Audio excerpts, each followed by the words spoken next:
నమస్కారం. అనంత భక్తి సనాతన ధర్మ ఛానల్కి స్వాగతం. ఓం శ్రీ గణేశాయ నమః.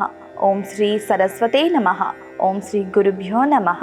దేవలోకంలో సంగీత విద్వాంసులుగా తుంబుర నారదులు ప్రసిద్ధులు. తుంబురుడి వద్ద కళావతి అనే వీణ ఉండేది. నారదుడి వీణ మహతి. ఇద్దరు ముల్లోక సంచారం చేసేవారు. ఇంద్రాది దేవతలను తమ గానంతో వీణానాదంతో అలరించేవారు.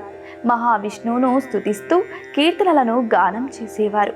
తమ గానానికి దేవతలు పొగుడుతూ ఉండడంతో ఇద్దరికీ గర్వం పెరిగింది.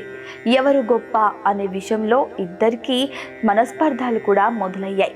ఎవరు గొప్ప సాక్షాత్ మహావిష్ణువు వద్దే తేల్చుకోవాలని పట్టుదలతో తుంబుర నారదులిద్దరూ నేరుగా వైకుంఠానికి వెళ్లారు. పోటాపోటీగా గానం చేశారు. నారదుడు తనకు ఎంతటి భక్తుడైనా సరే విష్ణువు మాత్రం తుంబురుడి గానానికి పరవశుడయ్యాడు. అతడిపై పొగడ్తల వర్షం కురిపించారు.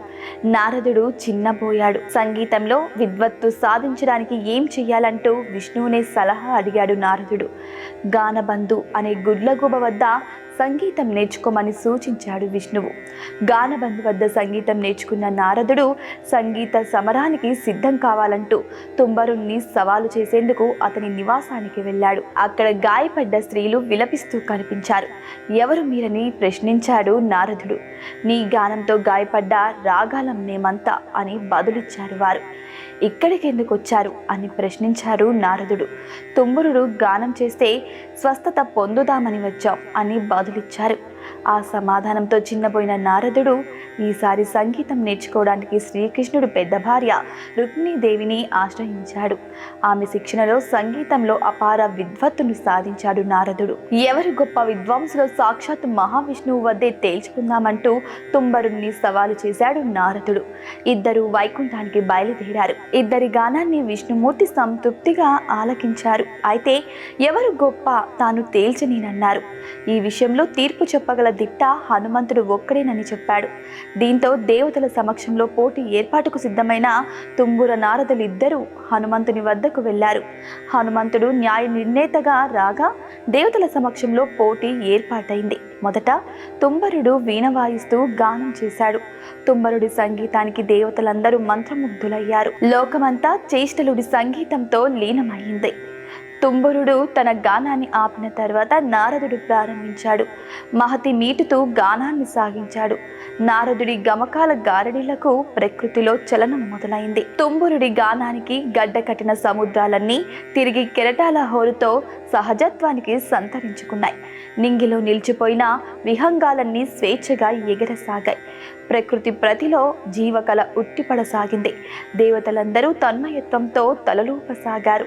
నారదుడు తన గానాన్ని ముగించడంతో వారందరూ తేలుకున్నారు.